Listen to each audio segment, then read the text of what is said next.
2022년 예수가 나와 우리를 도와주시다. 첫 번째, 다니엘 기도회를 하는 중입니다. 기도회를 하면서 이런 생각이 듭니다.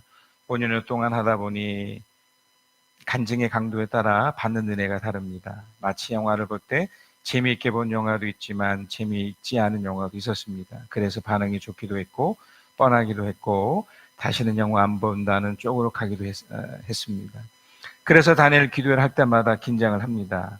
오늘은 어떨지, 찬양은 어떨지, 설교나 간증은 어떨지 기대도 있지만 미리 실망한 마음도 가집니다. 왜 그럴까 생각해 봅니다.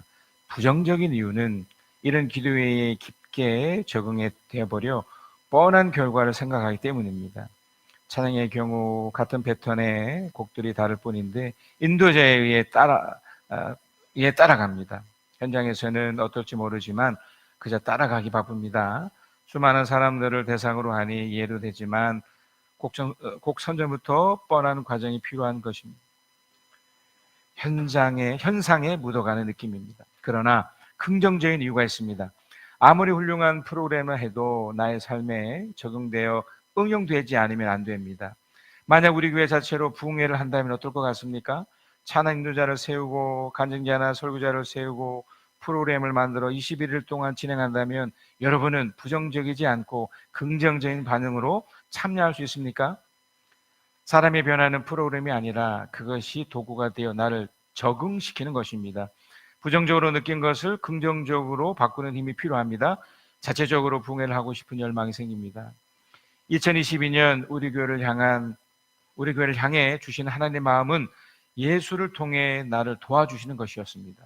그 과정 속에 다니엘 기도회가 있었던 것이고 비록 옳은 교회에서 진행하는 방식으로 사용했지만 하나님이 실제로 도와주시는 현장을 나와 우리를 통해 목격하게 하십니다. 저는 먼저 2022년 중에 도우셨던 하나님을 기억하려 합니다. 대표적인 세 가지를 나누려고 합니다. 그 중에 하나입니다. 설교의 능력입니다. 하나님께서는 사무엘서에 나타난 다윗을 통해 하나님의 마음에 드는 사람이 어떤 사람인지 구체적이고 분명하게 알려주셨습니다. 설교를 하면서 설교의 능력을 스스로 경험하게 되었습니다. 대표 기도를 하는 분들에게도 이런 감동이 있을 것입니다. 설교 준비까지 고달픈 시간도 있지만 이전 시간과 비교되지 않을 정도의 행복감과 성취감이 있습니다. 설교를 통해 2022년에 이루신 놀라운 하나님의 일하심을 보았습니다. 설교를 듣는 성도들 중에서도 실제적인 반응을 하며 삶에 적응하려는 분들이 나타나고 있습니다. 오후 상공부 시간에는 은혜가 됩니다. 오전 설교와 연결되어 진행되는 상공부이기에 또 깊게 하나님을 알아가고 삶 속에 잘 적용하고 있습니다. 나머지 두 가지는 다음에 나누기로 하겠습니다. 하나님 인도로 도와주시는 하나님의 손길을 계속해서 경험하고 있습니다.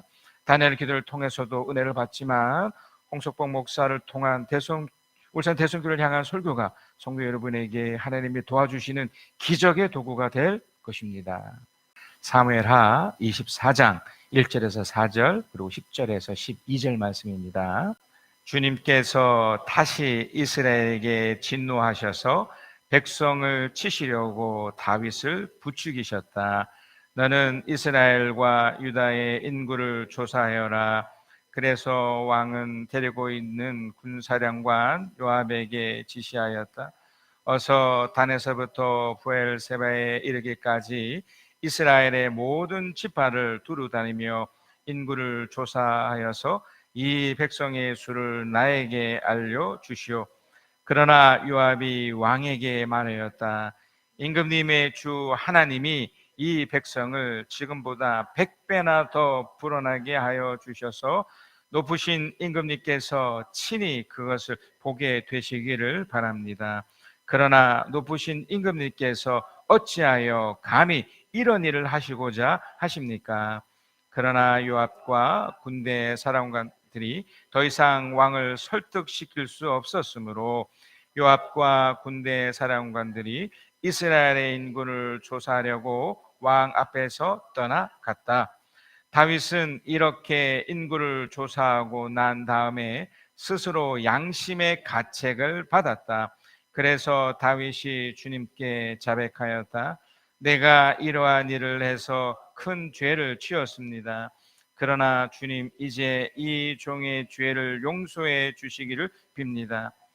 참으로 내가 너무나도 어리석은 일을 하였습니다. 다윗이 다음날 아침에 일어났을 때에 다윗의 선견자로 있는 예언자 갓이 주님의 말씀을 받았다. 너는 다윗에게 가서 전하여라.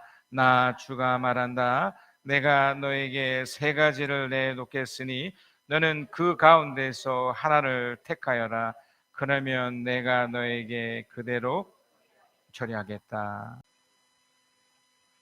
저는 계속해서 다윗의 인생을 이렇게 추적하면서 하나님이 다윗을 어떻게 도와주셨는지, 또 어떻게 또 인도해 주셨는지, 또 그가 얼마나 승승장구했고 얼마나 정말 축복을 받았는지, 그러나 그에게 있어서 정말 안타까운 일들을 통해서 그가 정말 무엇을 배웠는지를 계속 나누고 있습니다. 어쩌면 이제 이 다윗에 관련된 이야기가 이번 주 또 다음 주, 그 다음 주 정도까지면 다 끝날 것 같습니다. 다윗은 70년을 삽니다. 그 중에 그 70년 중에서 그냥 이렇게 드러내놓고 고생, 야 힘들다라고 했던 시간이 무려 약 30여 년이 돼요. 그리고 그 이후에 그가 이제 노년에 오늘 본문에 나타나는 또 이와 같은 좀 안타까운 일을 또 겪게 되는데요. 그래서 오늘 이 본문의 내용을 통해서 그의 인생에 있어서 정말 중요한 것이 무엇이었는지를 좀 점검하고 우리들에게 잘 적용시켰으면 좋겠습니다.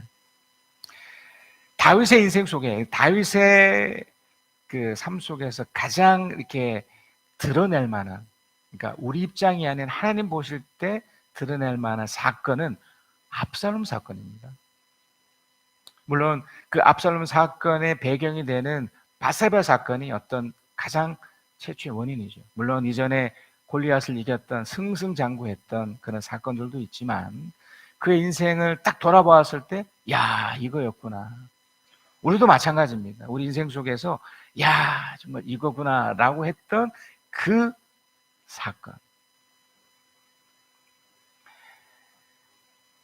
압살롬 사건은 어떤 사건인가요? 그 다윗의 아들이었던 이 압살롬이 다윗을 반역하고, 그죠? 배신하고, 아버지 아들 사이임에도 불구하고 그것이 하루 이틀도 아니고 꽤 긴 시간 동안, 무려 5년에서 8년의 시간 동안 그러다가 마침내 이 압살롬이 그 다윗 왕을 몰아내고 그가 왕으로 등극하는.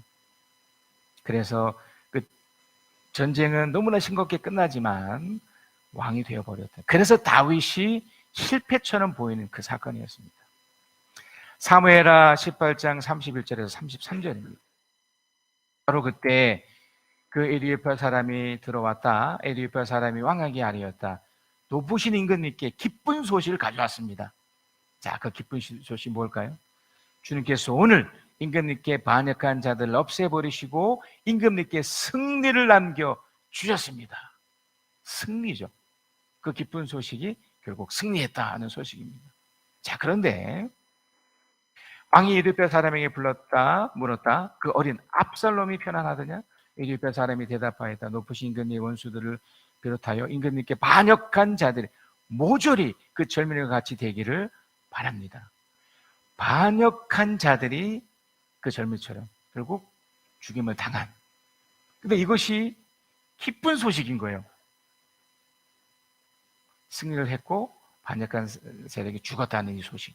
자, 그런데 다윗의 반응이 정반대의 반응을 보입니다. 33절, 왕은 이 말을 듣고 마음이 찢어지지 아파서 성문 위에 다락방으로 올라가서 울었다.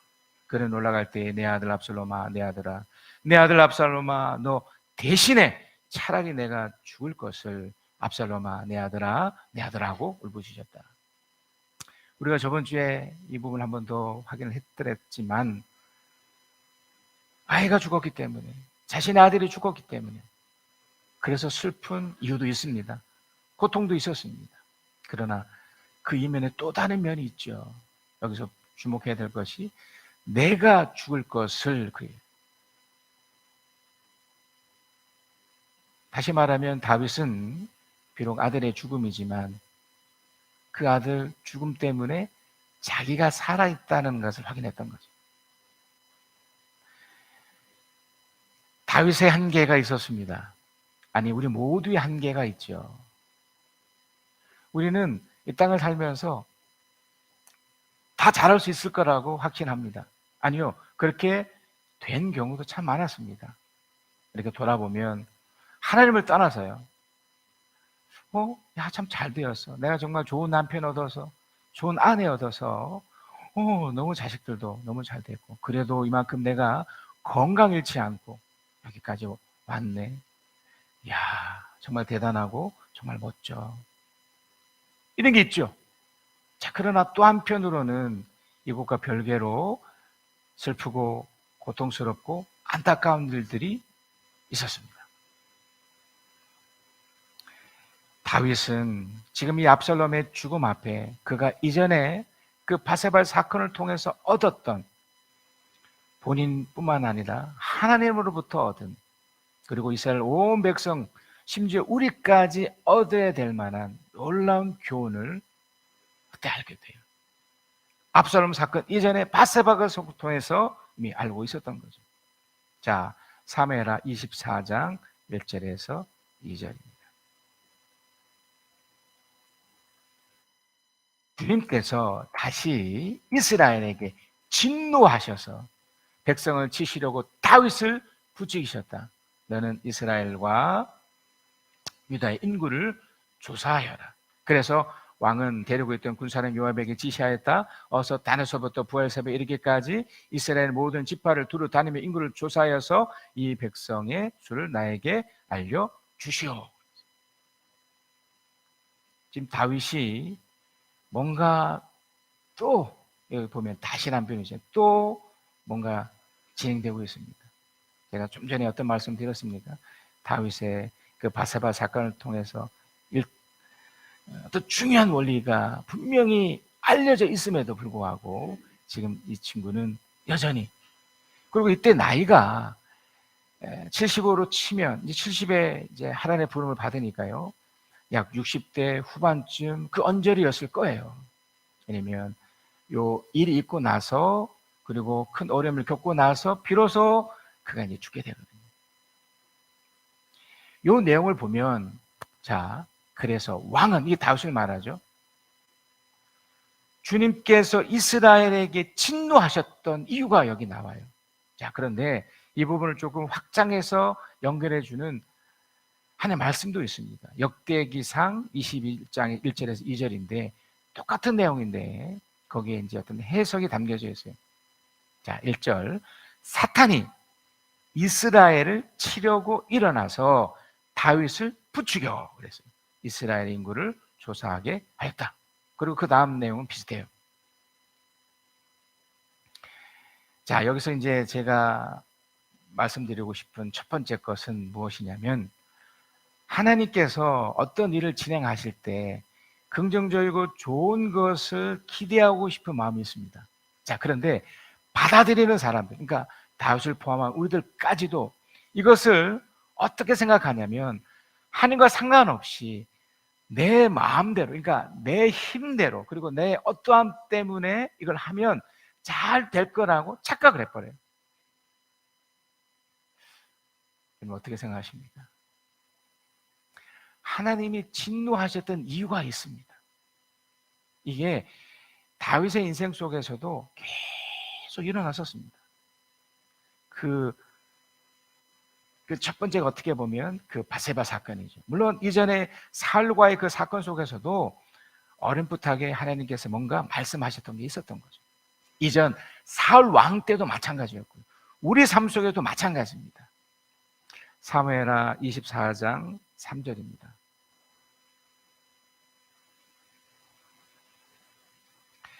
그러나 요압이 왕에게 말하였다.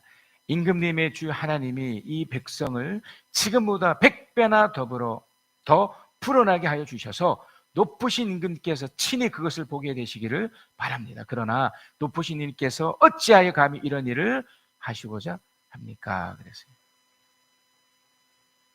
요압도 압니다. 우리도 사실 알아요. 그게 뭐냐면 하나님이 해주신 거거든요. 하나님이 부어해 주신, 하나님께서 역사해 주시고 도와주신 건데 자꾸 다윗은 그 나의 목도를 그걸 잊어버린 거예요. 자, 그래서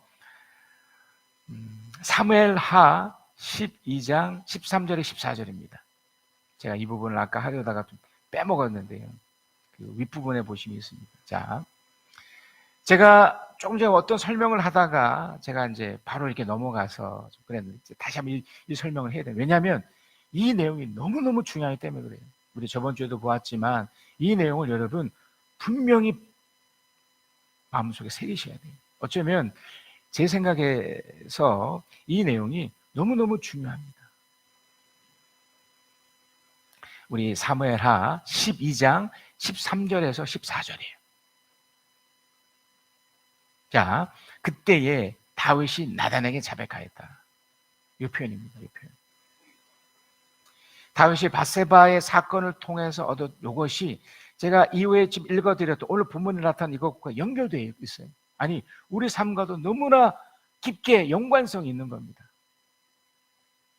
내가 주님께 죄를 지었습니다.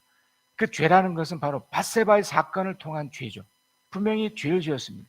나단이 다윗에게 말하였다. 주님께서 임금님의 죄를 용서해 주실 겁니다.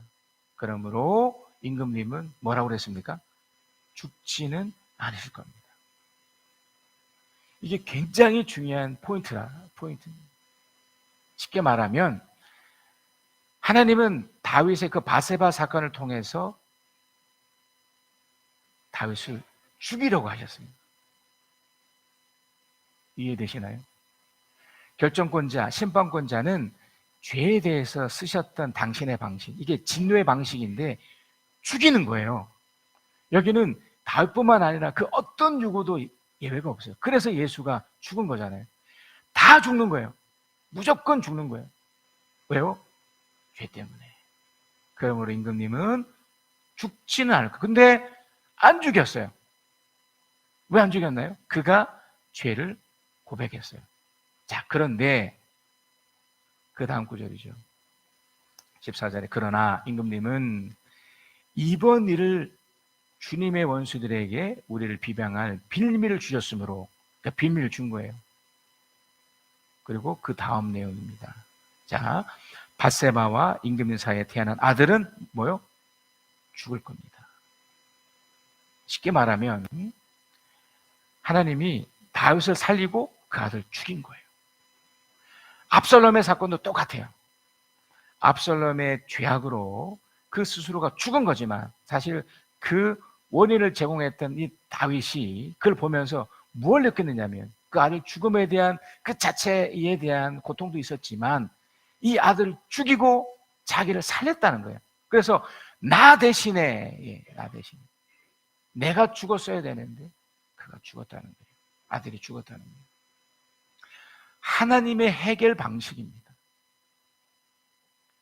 그래서 가장 중요한 첫 번째 포인트가 뭐라고 말씀드렸나요?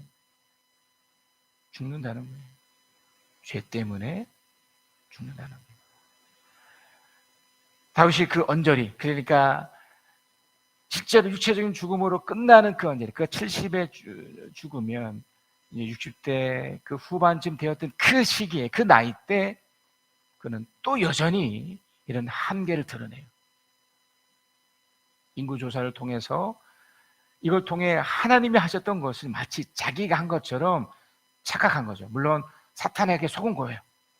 그러나 그걸 하나님이 지켜보고 있었던 거예요. 그래, 내가 아니고서 네 마음대로 할 수 있었다고 배웠던 거죠. 그래서 우리 좀 전에 보았던 표현이지만 한 번 더 보겠습니다. 사무엘하 24장 3절입니다. 3절. 그 진노하셨던 그 이유를 이렇게 얘기를 한 겁니다. 그러나 요압이 왕에게 말하였다. 임금님의 주 하나님이 이 백성을 지금보다 100배나 더 불어나게 하여 주셔서 높으신 이님께서 친히 그것을 보게 되시길 바랍니다. 그러나 이님께서 어찌하여 감히 이런 일을 하시고자 합니까? 놓친 거예요, 다윗이. 우리도 이걸 놓칠 수 있다는 겁니다. 뭘 놓칠 수 있다고요? 죄는 반드시 대가를 따른다는 겁니다. 하나님을 무시하면, 또 하나님을 놓쳐버리면 그것에 대한 모든 대가를 다 치르게 돼 있어요.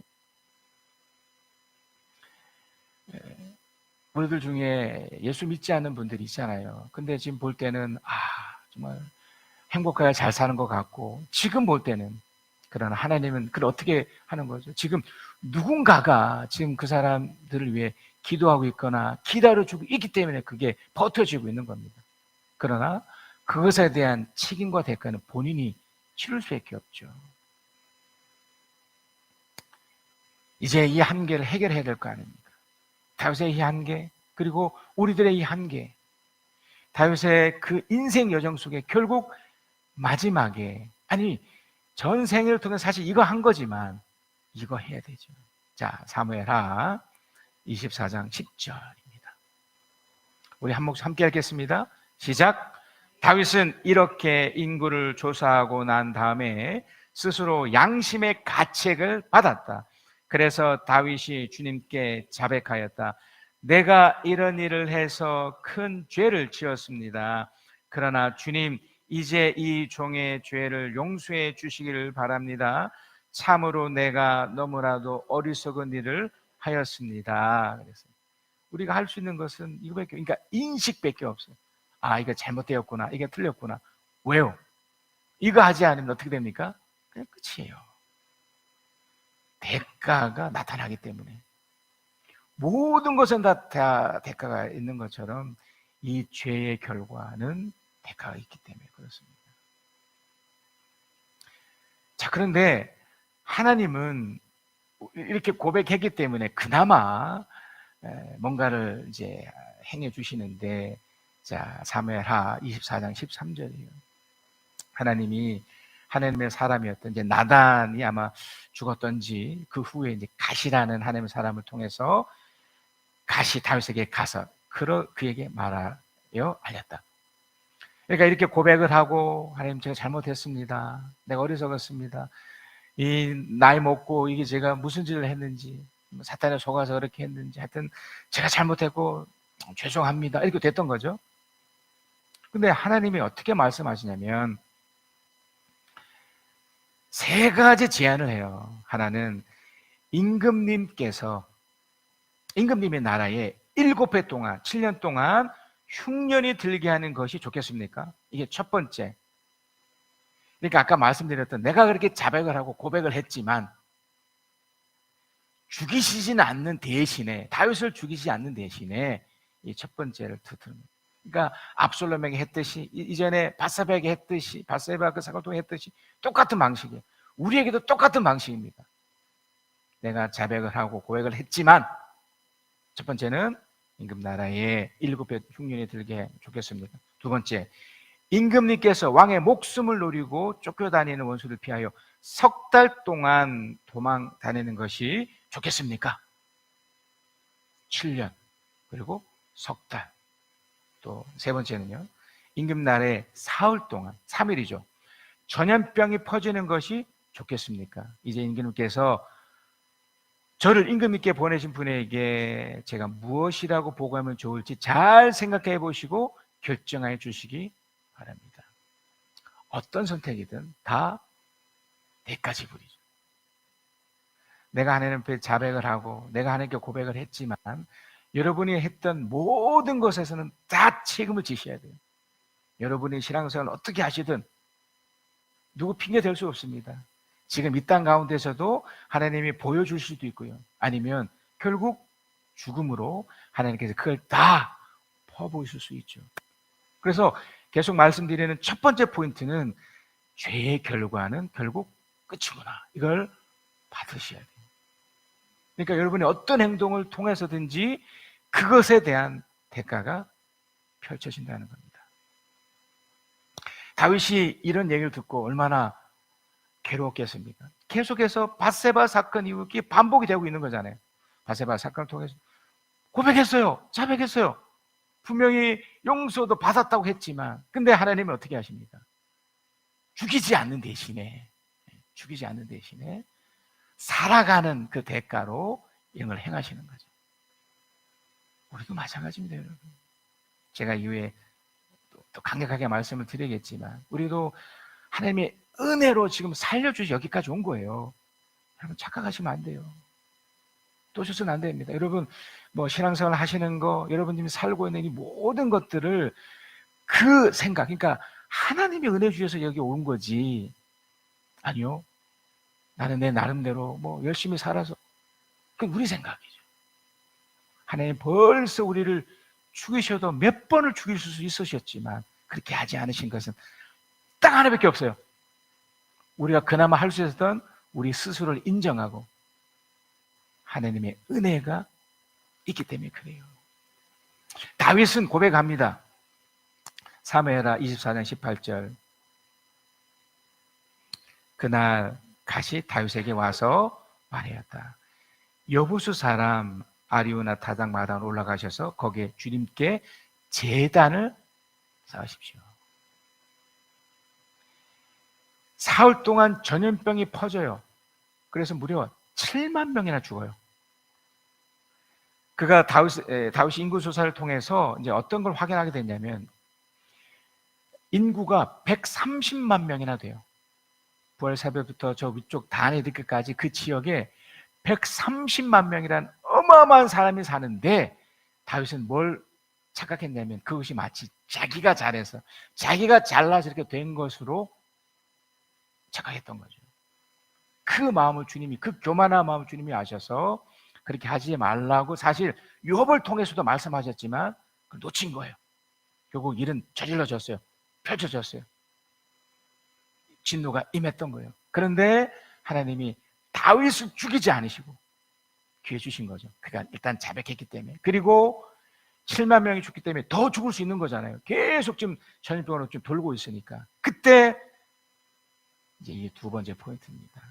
바로 제단을 쌓으라는 거예요. 다윗은 이번만큼은 비록 그의 노년이었지만 지킵니다. 하나님께 돌아가서 제단을 쌓자. 그러면서 그 제단을 어떻게 했는 거냐면 사무엘하 24장 25절. 우리 함께 읽겠습니다. 시작. 거기에서 다윗은 주님께 제단을 쌓아 번제와 화목제를 드렸다. 다윗이 땅을 돌보아 달라고 주님께 비니 주님께서 그의 기도를 들어주셔서 이스라엘에 내리던 재앙이 그쳤다. 그랬습니다. 여기서 뭘 했습니까? 번제와 화목제를 드려요. 다시 말하면 7만 명의 사람이 일단 죽잖아요. 그러면 130만의 그 사람 중에 이제 7만이 죽었으니까 계속해서 죽어나갈 거 아닙니까? 그걸 멈출 수 있는 방법은 뭐냐면 대신 누가 죽어야 되는 거예요. 그걸 하나님이 화목제와 번제라는, 아마 어린 양이었겠죠. 또는 어떤 또 다른 또 짐승, 뭐 비둘기나 뭐 또 다른 뭐 어떤 희생으로 드려질 제물이 필요했던 겁니다. 자, 한 번 더 제가 정리를 해드리면 내가 죽어야 돼. 그러니까 다윗이 죽어야 돼요. 근데 그렇게 하지 않고 하나님이 고백을 하니까 7만 명의 사람을 일단 죽여버려요. 근데 더 많은 사람이 죽어야 되는 거예요. 근데 그렇게 하지 않고 제단을 쌓을 수 있도록 하나님 기회를 주셔서 대신에 그 사람들을 죽이기 대신에 뭔가가 필요했던 거예요. 그게 화목제, 제물이었어요. 그걸 드는 거예요. 대신 무언가가. 계속해서 말씀드리지만 대가는 지불돼야 됩니다. 여러분이 원죄, 이전부터 조상 때부터 지켜와서 나로부터 펼쳐졌던 죄악들이든 또 이후에 여러분이 살면서 저질렀던 수많은 앞으로도 진행될 그 죄악들에 대해서 누군가는 책임져야 되는데 그 첫 번째는 나죠. 내가 그걸 져야 돼요. 그래서 예수님도 말씀한 그 십자가를 지라고 하잖아요. 지치는 거예요. 근데 그걸 구약에서는 그 번제 화목제를 통해서 앞으로 오실 예수를 내다보며 그걸 했다면 지금은 바로 2000년 전이지만 예수 그리스도가 그걸 역할을 했던 거죠. 이게 아주 중요한 두 번째 포인트입니다. 그러니까 내가 죽어야 될 자리에 예수가 죽은 거잖아요. 바로 화목제와 번제가 된 거잖아요. 그걸 나에게 아주 적용해 보시자고요. 내가 죽어야 돼요. 또는 여러분 주위에서 하나님을 모르는 사람이 결과는 뭡니까? 재앙이에요. 다 죽음이에요. 여러분 아무리 살을 섞고 행복을 누리는 여러분의 친척, 가족, 아내, 남편, 자식을 할지라도 그가 예수 앞에 있지 않으면 결국 그는 그의 대가를 지불하게 됐어요. 그러니까 반드시 책임을 져야 돼요. 본인의 한 일이니까. 어떻게 하겠어요? 근데 내가 그 사람을 대신해서 우리 주님이 하셨던 것처럼 어떻게 합니까? 희생제물을 드리는 겁니다. 할 수 있는 것은 우리가 기도해주고 기다려주고 또 기도해주고 기다려주고. 예수의 제자는 그거 하는 거죠. 결국 예수 그리스도가 남아요. 자, 사도행전 4장 9절에서 12절입니다. 우리가 오늘 신문을 받는 것이 병자에게 행한 착한 일과 또 그가 누구의 힘으로 낫게 되었냐 하는 문제 때문이라면, 자, 이게 뭐냐면 그 유명한 그 베드로가 마가 다락방에서 성령의 임재를 경험하고 막 설교를 했더랬습니다. 그러자 정말 많은 사람들이 주님께 돌아옵니다. 그의 설교의 핵심이 무엇이냐면 여러분의 죄악 때문에 예수가 죽었고요, 또 그 예수가 부활했습니다, 이 얘기를 했던 겁니다. 그러던 중에 성년 미문에 앉아있던 그 한 사람이, 그러니까 우리는 그 사람이 왜 저렇게 앉아있고 그렇게 앉은뱅이가 되는지 몰라요, 우리 입장에서는. 그러나 하나님께서 말씀하셨던 것은 바로 자신의 죄 때문에, 또 우리 모두의 죄 때문에 그렇게 된 거예요. 그건 우리가 받아들이든 받아들이지 않든 나는 얼마든지 항면할 수 있죠. 내가 뭘 잘못했습니까? 내가 얼마나 큰 게 있습니까? 그 산을 볼 때도 마찬가지였죠. 얼마나 불쌍하고 얼마나 안 됐습니까? 자, 그랬는데 그가 나선 거예요. 그 얘기를 하는 겁니다. 10절. 여러분 모두와 모든 이스라엘 백성은 이것을 알아야 합니다. 자, 뭘 알아야 되냐면 이 사람이 성한 몸으로 여러분 앞에 서게 된 것은, 자, 그 다음 내용이에요. 여러분이 십자가에 못 박혀 죽였으나 하나님이 죽은 사람을 가운데 살리신 나사렛 예수 그리스도의 이름을 힘입어서 된 것입니다. 그가 원래는 안진뱅이로 사실 끝장이 나야 돼요. 그것으로 인생이 그냥 끝나고 그냥 말았어야 된다고요. 근데 베드로가 대신 그 역할을 했던 거고요. 또 그에게 예수를 전거해 주면서 그 일을 했던 거예요. 당신은 끝장나야 되지만 사실 예수가 대신 그 끝장날 때 가고 당신은 죽고 당신은 산 겁니다, 이렇게 했던 거죠. 그래서 11절에 이 예수는 너희를 집 짓는 사람들에게는 버림받은 돌이지만 집 모퉁이 머릿돌이 되신 분입니다.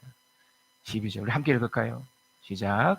이 예수 밖에는 다른 아무에게도 구원은 없습니다.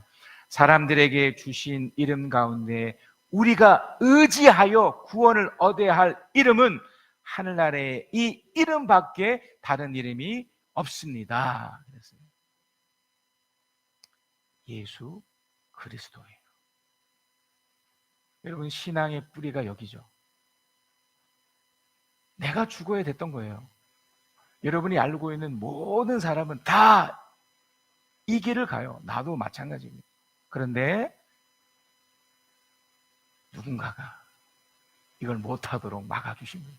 대신 죽은 겁니다. 예수가 죽었던 거죠. 역사적 기록을 통해 우리는 이걸 확인했고 우리 스스로 이제는 내 안에 계신 성령을 통해 이걸 확인하고 있는 겁니다. 아, 그렇구나. 이런 결론이 가능합니다. 또 이런 결단을 또 해야 합니다. 예수 그리스도가 도와주셨습니다. 우리 인생은 예수 그리스도가 도와준 인생이었습니다. 여러분 제발 이 사실을 놓치지 마십시다.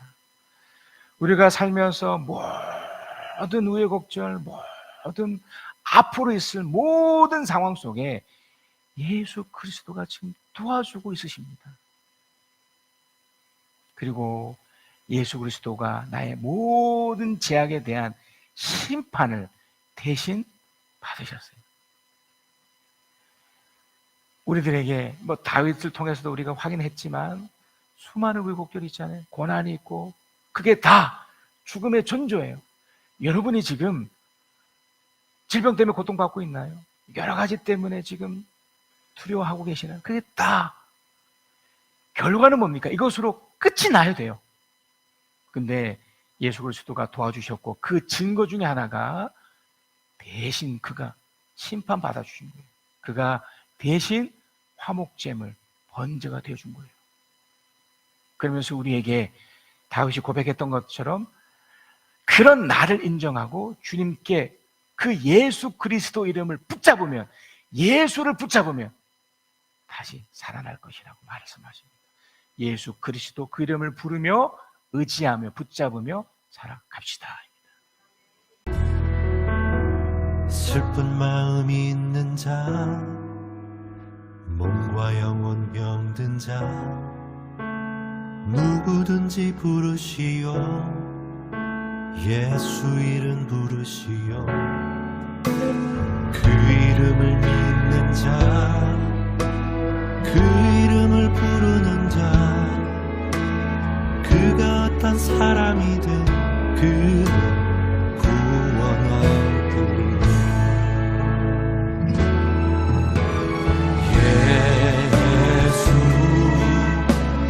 예수 보능력의 그 이름 예수 나 외쳐 부르네.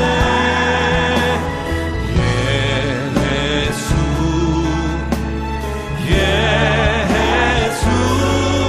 구원의 그 이름 예수 나 외쳐 부르네. 예수 그리스도.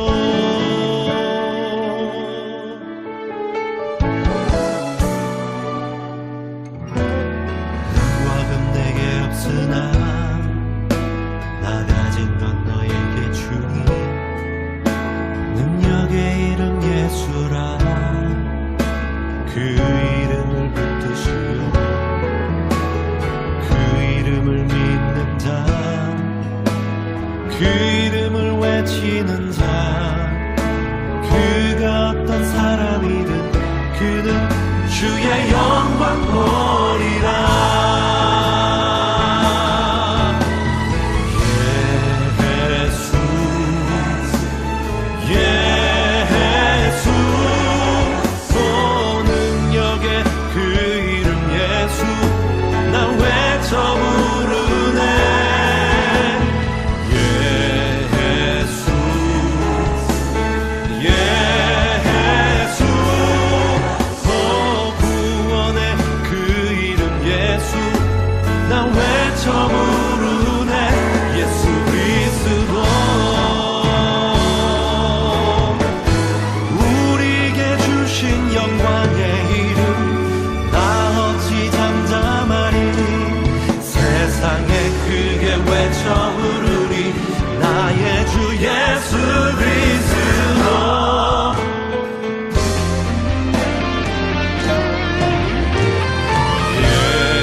아버지 하나님, 우리 주 예수 그리스도를 우리에게 주셔서 감사합니다.